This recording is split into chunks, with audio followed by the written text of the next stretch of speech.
Glock hakkında bilmediğiniz özellikleri açıklıyoruz. Glock, diğer tabancalardan farklı olarak polimer bir gövdeye sahip. Bu, onu hem hafif hem de dayanıklı yapıyor. Güvenlik için çift tetik sistemi var. Tetiği çekmeden önce ikinci mekanizma devreye giriyor.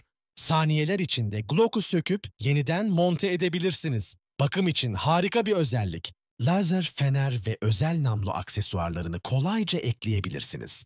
Standart bir Glock şarjörü birçok modelde 17 mermi alabilir. Bu, birçok rakibine göre oldukça iyi bir kapasite. Glock'un bu özelliklerini biliyor muydunuz? Daha fazlası için bizi takip edin.